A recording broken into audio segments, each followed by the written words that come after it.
Tim, you had your hand up. Yeah. So before we take our intermission, which Sure. I think is coming up, I do is. want to acknowledge Charlie Oh, for a second.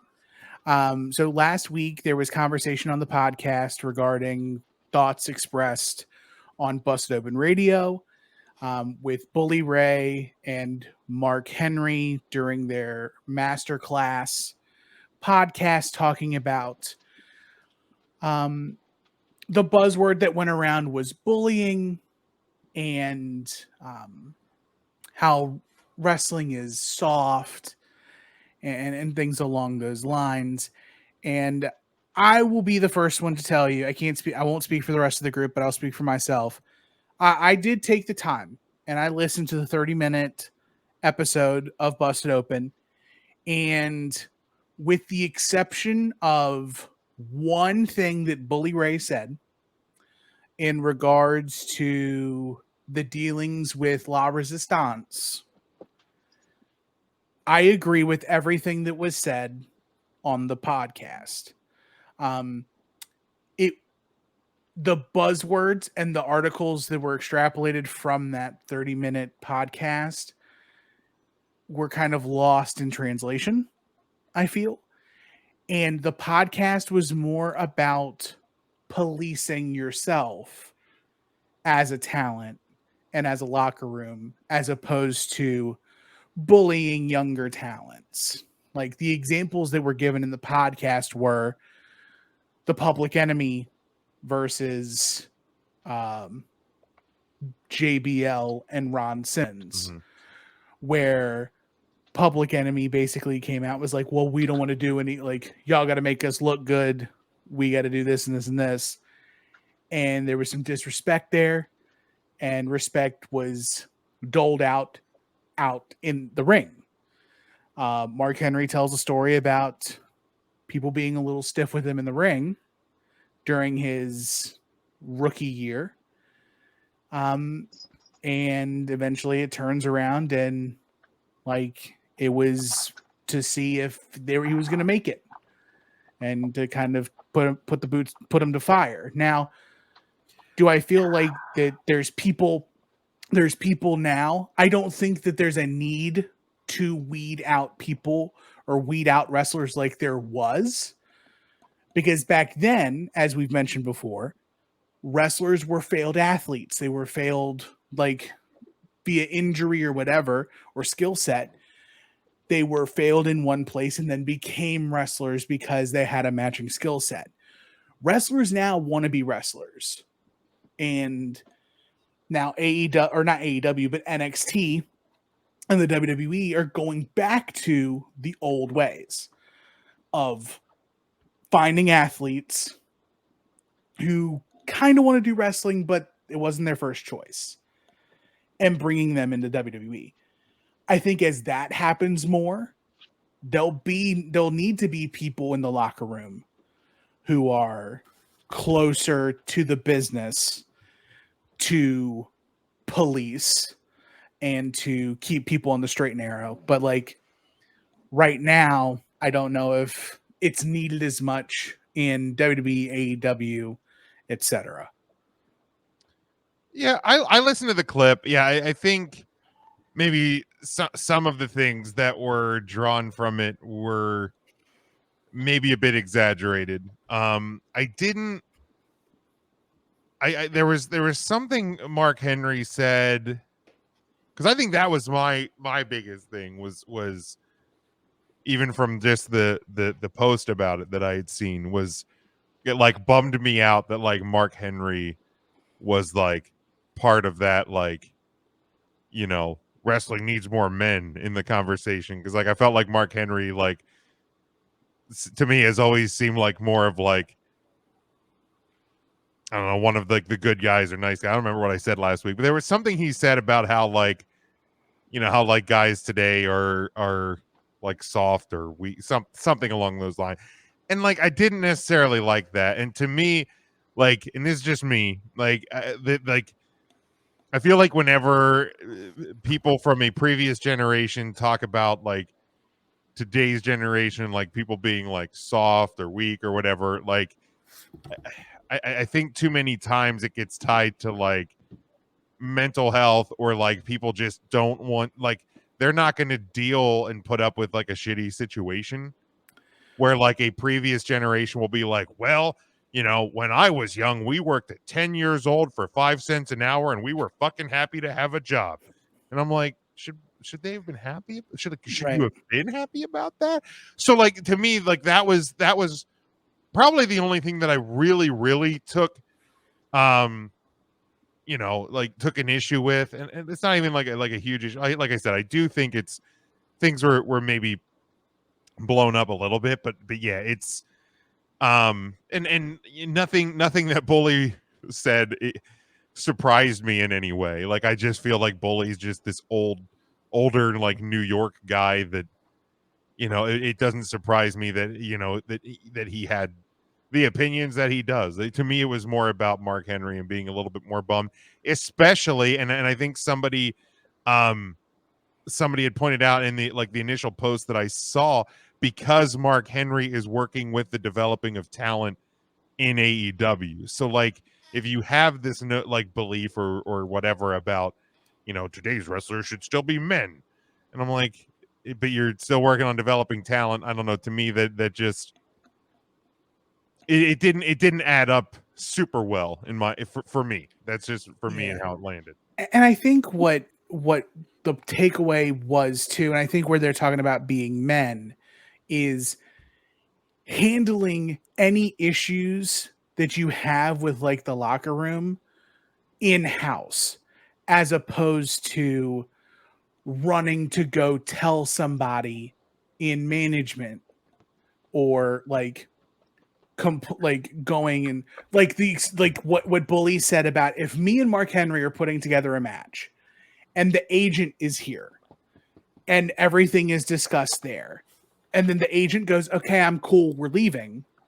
The agent leaves, and then Bully and Mark Henry are putting together their match, and Bully says, okay, so here I'm going to hit you with a power bomb, and Mark goes, nah, I don't want to take a power bomb. What do we do? Something else. And Bully then, instead of taking Mark Henry's no, leaving and then going to the agent and saying, hey, Mark doesn't want to take a power bomb. Yeah, that's a little bit different, you know, like that's a little bit different because like, but isn't there something there to Bully Ray just saying okay and then going in the ring and like forcing a move on somebody that doesn't want to take it for whatever reason? And like I'm looking at this, I think much from like an independent scene, like where I've seen you know, guys that are much smaller wrestling, guys that are much bigger, guys that are very, very green. I'm talking still in training against the locker room veterans of the independent scene.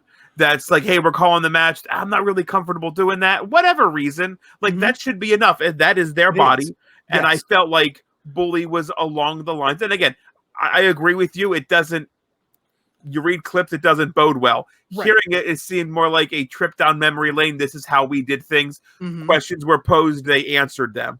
And to me, and I get that, like, and we're just going to skip the break this week because I feel like we're having a good discussion here, and then we'll get to our what if question and this and that. And Charlie, I'll get to your question. Scotty, I think you had a question as well. Luna Kitty joining us again this week. How you doing? Welcome back. Hey, Luna Kitty. And if you're following along with us, you know, give the video a share wherever you're watching us, and maybe we'll get more people in here. Like, to me, and I get you can't necessarily compare wrestling to a normal job. So trying to may seem a bit crazy, but like to me, the scenario of like if I'm working with somebody and we come to an agreement, like three of us between like two people and a team leader, and then the team leader leaves, and it's just like the two of us. And somebody disagrees on something and that person just runs the team. Like to me, yeah, that I'm not necessarily as cool with, but like the thing that I kind of took issue with is like Ryan said, what if somebody just kind of forces their will in the ring? Or like my bigger problem is that they were almost like justifying, okay, well, if this guy is green, or if this guy is like less than experienced, like I can like take advantage, not take advantage, but like have liberties a bit with them, because like, and that's kind of where I have because it's not the person who's less experienced problem that they're less experienced, and I don't know what they're going to gain by being made an example of, or treated like an asshole. Right. And I think what it deals with though is like, so for example, using Ryan's example of, well, if somebody goes out there, if Bubba does go and shoot power bombs Mark Henry, Love to see that. I'd love to see it try. Right, exactly. But now Mark Henry has a bill that he can now go and collect a receipt on. And that's what the whole part of the deal was talking about, where there is trust that takes place in the ring. Sure. You're giving of your body and you're giving of your body. And if that trust is broken, whether it's before getting into the ring or while you're in the ring, then that trust has to be, and what they said was, trust is either by, like, you can choose to, or we can try to make you. Like, and that's where the La Resistance part comes in. They're the young boys in this. Mm-hmm. The Dudleys are probably trying their best to teach La Resistance in the ring. And for some reason, La Resistance is not getting it. And then they're complaining about not getting it. And like, oh, they're being stiff. They don't know what stiff is. Like, if you're not, you'll see it on any independent scene. If ever you're watching a match and somebody hits somebody for no reason, like just a chop out of nowhere, they're resetting. Because they're trying to figure out, there's a miscommunication. So, hey, wake up. All the time. Happens all the time. You need to start chopping, Mark. Yes. Chops all day. And so, like, that's like, now hitting him out, slapping the La Resistance guy backstage, that's too much for me. Right. And like the conversation with John Laurinaitis, oh, you can't hit the young boys. Well, what would you and Dr. Death would have done? Oh, we would have slapped you, but you can't hit the young boys. Different time, different place. If it's in the ring, there's a difference. Because also, like, in the ring, we just saw it recently, like not a month ago. Charlotte and Nia. With Charlotte and Nia. Right. That's what Bully and Mark Henry were talking about. That's fair. I agree. The backstage stuff, I think, takes it too far. And I think the story of Mark Henry, getting the boots laid to him in the ring is something that at the time, I think, like you said, probably needed to have happened, that you need to protect the business. And the mindset was like, protect the business at all costs. So you want to make sure this power lifter who was in the Olympics, who was the new kid in town, and taking the spot of somebody who was trained their entire life to get to this point. I get that. I feel like in today's professional wrestling, that's not needed anymore. Right. That mentality of like, I need to make sure this wrestler's tough. And it's also like, when you have like a legit athlete like Mark Henry, who's a power lifter and he's strong, there's probably a notion like, he's big. He probably thinks he's tough. He's not going to sell. And if we hit him and he doesn't sell, then we look like crap. So we have to hit him to make him sell. Okay. And then he goes, man. And then you get it. Like it clicks. Like, I can hit you and you take it the right way, or you don't. And like, there's a famous clip of the Skyscrapers, Dan Spivey and Sid Vicious.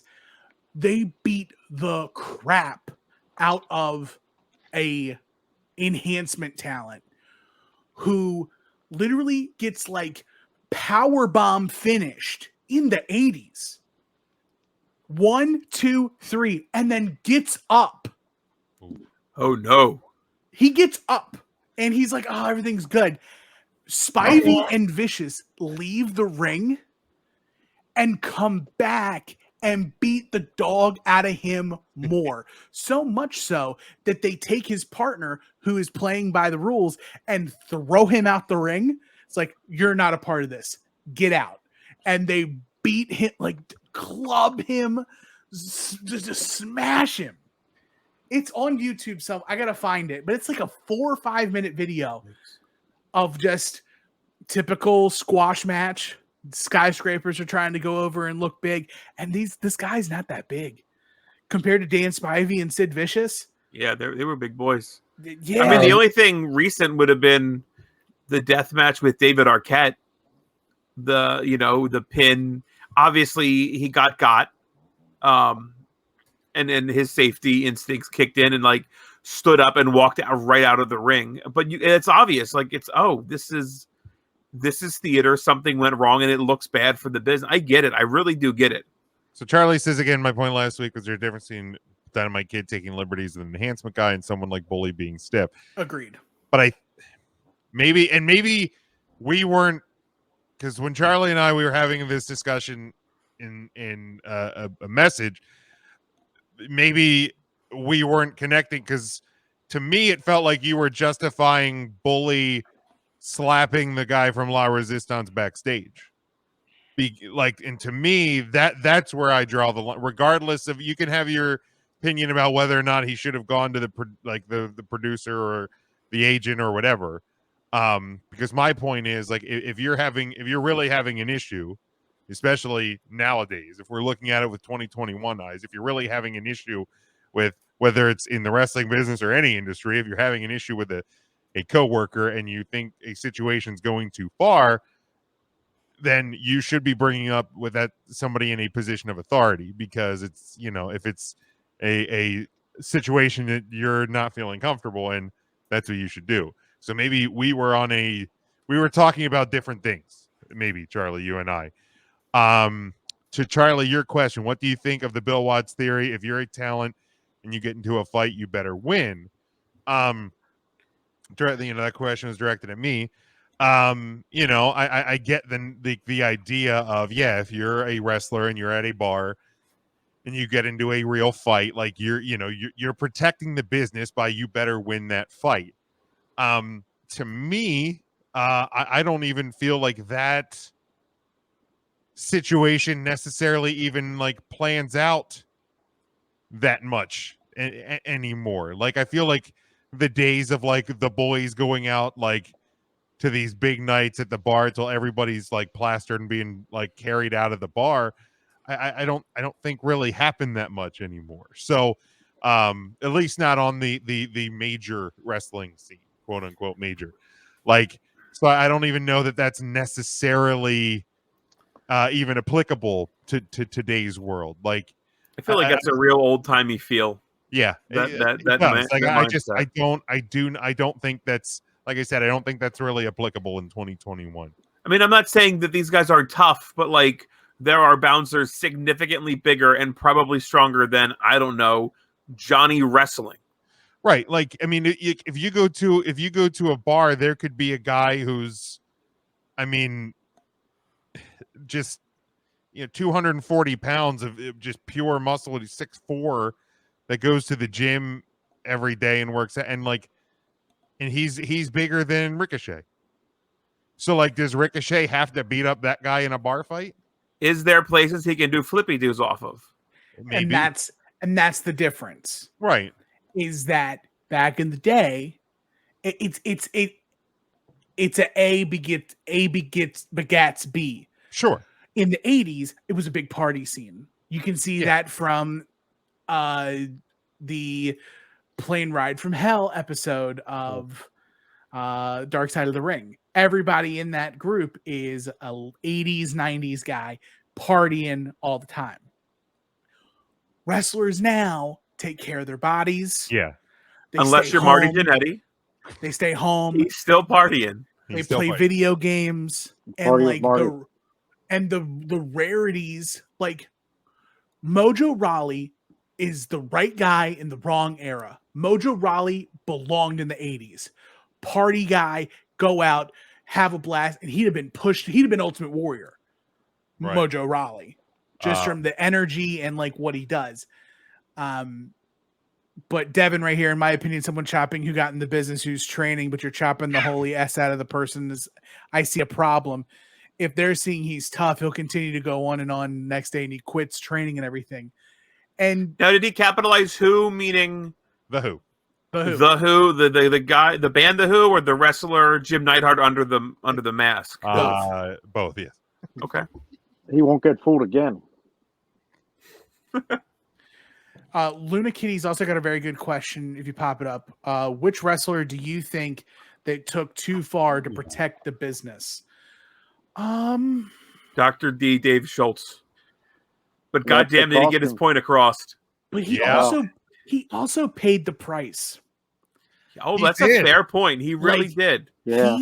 He protected He hung the out. business so much that he had to be blackballed from the business he protected. So wasn't that overprotected? It probably.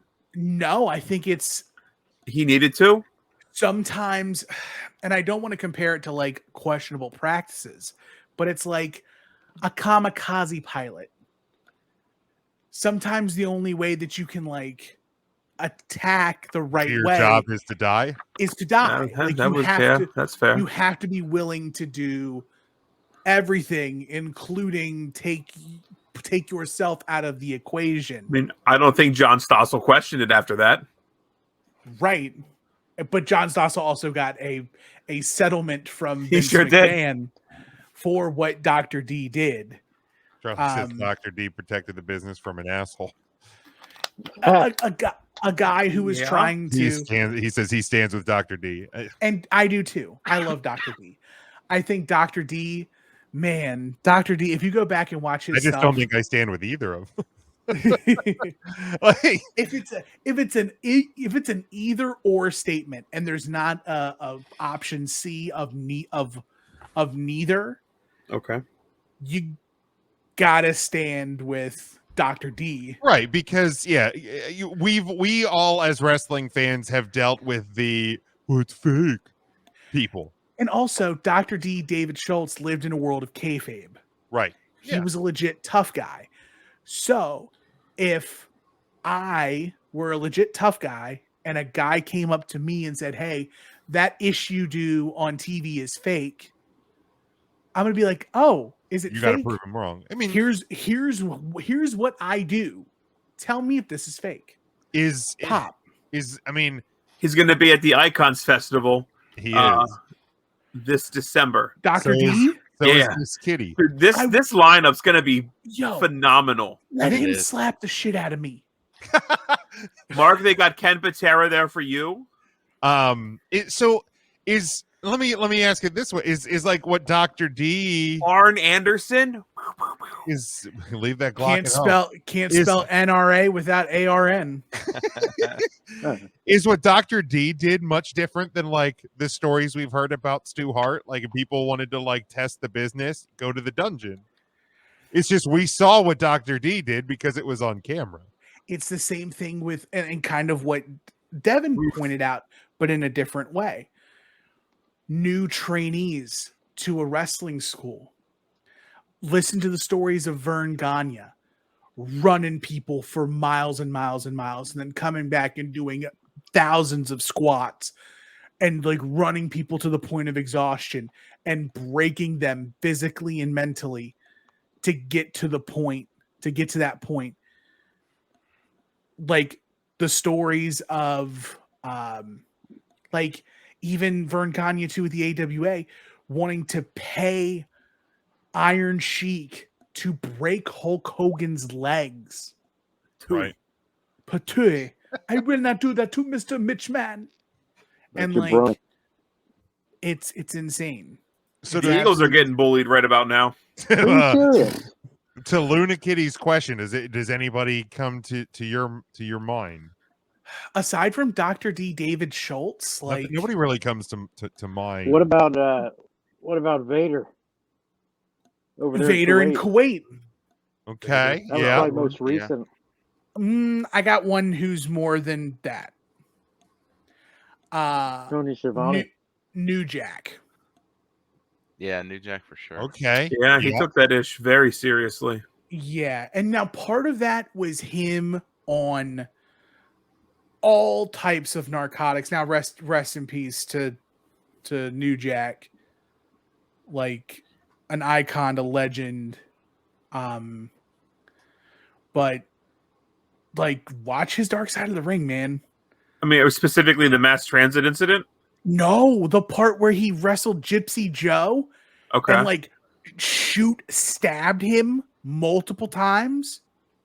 Yeah, that's fair. Hogan did put a sleeper, like a shoot sleeper, on a guy after the Dr. D stuff and like choked him out.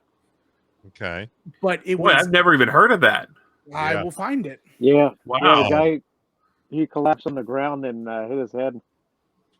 And he got up and went to commercial break. Yeah, it was in the 80s. Never even heard of that. I But yeah, forget the that, guy's name. But I think it let's was any for other WrestleMania. thoughts on like the busted Richard open Belzer. stuff? Who is That's it? who it was. Bowser.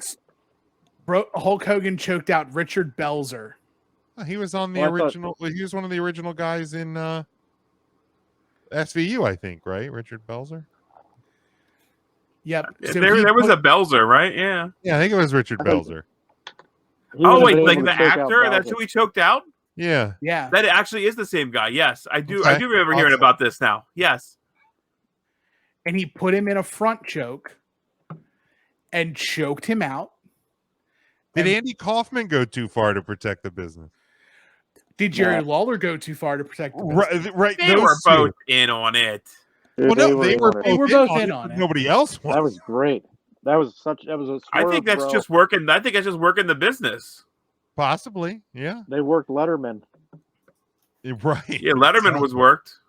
Any other thoughts on the busted open stuff, all of this before we move on here?